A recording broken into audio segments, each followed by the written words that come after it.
ஒரு கையெழுத்து, பல கோடி ரூபாய் மதிப்புள்ள நிலம், ஒரு 40 வருஷம் மர்மம். வாங்க இந்த போலி கையெழுத்தோட கதைய பத்தி விரிவாக பார்க்கலாம். நீங்களே கொஞ்சம் யோசிச்சு பாருங்களேன்.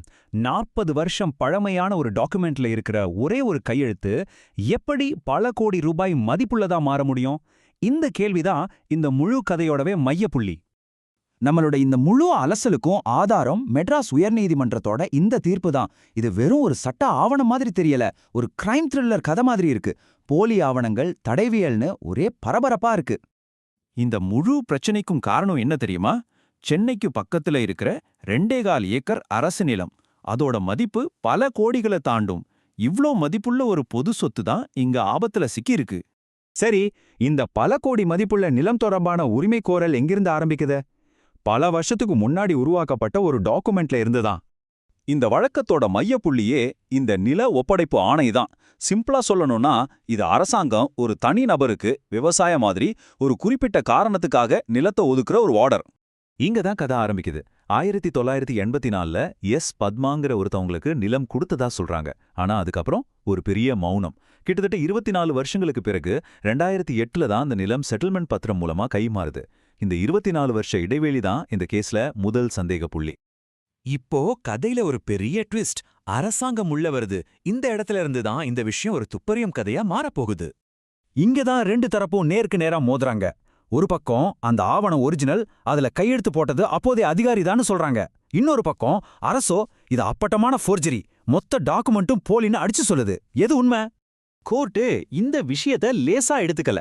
முதல்ல எல்லா ஒரிஜினல் டாக்குமெண்ட்டுகளையும் கோர்ட்டுக்கு கொண்டு வர சொன்னாங்க. அப்புறம் உண்மையை கண்டுபிடிக்க அந்த சர்ச்சைக்குரிய கையெழுத்த நேரா தடவியல் துறைக்கு அனுப்புனாங்க. எந்த ஊகத்துக்கும் இடமில்ல. இனிமேல் அறிவியல் என்ன சொல்லுதோ அதுதான் தீர்ப்பு. இப்போ கதையோட கிளைமேக்ஸ். பல வருஷமா இருந்த மர்மத்துக்கு தடவியல் அறிக்கை ஒரு முற்றுப்புள்ளி வச்சது.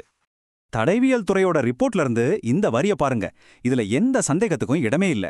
ஒப்புக்கொள்ளப்பட்ட கையொப்பங்களை எழுதிய நபரும் சர்ச்சைக்குரிய கையொப்பத்தை எழுதிய நபரும் ஒருவர் அல்ல. சுருக்கமா சொன்னா, அந்த கையெழுத்து போலிங்கிறது சயின்ஸ் மூலமா நிரூபிக்கப்பட்டது. சரி, கையெழுத்து போலின்னு கண்டுபிடிச்சிட்டாங்க. ஆனா அந்த நிபுணர்களுக்கு அது எப்படி தெரிஞ்சது? அதுக்கு பின்னாடி இருக்கிற அறிவியல் என்ன? வாங்க பார்க்கலாம். இதுதான் ரொம்ப சுவாரஸ்யமான படுதி. நிபுணர்கள் சும்மா கையெழுத்த மட்டும் பார்க்கல. ஒருத்தர் எழுதுற ஸ்டைல், புள்ளி வைக்கிற விதம், பேனாவை எவ்வளோ அழுத்தி எழுதுறாங்க, எழுத்துக்களுக்கு நடுவுல இருக்கிற கேப், எழுத்தோட சாய்வுன்னு எல்லாத்தையும் மைக்ரோஸ்கோப்ல வச்சு நுணுக்கமா பார்த்தாங்க. இதுல ஒவ்வொன்றுலையுமே உண்மையான கையெழுத்துக்கும் அந்த போலி கையெழுத்துக்கும் பெரிய வித்தியாசம் இருந்திருக்கு. இந்த மர்மம் தீர்ந்ததோட கோர்ட் நிறுத்தல. இந்த ஒரு மோசடி நம்ம சிஸ்டத்தை பத்தி என்ன சொல்லுதுன்னு ரொம்ப ஆழமா அலசியிருக்காங்க. ஃபொரென்சிக் ரிப்போர்ட் வந்ததும் கோர்ட் அந்த போலி டாக்குமெண்ட்டை செல்லாதுன்னு அறிவிச்சது. இது ஒரு டாமினோ எஃபெக்ட் மாதிரி தான்.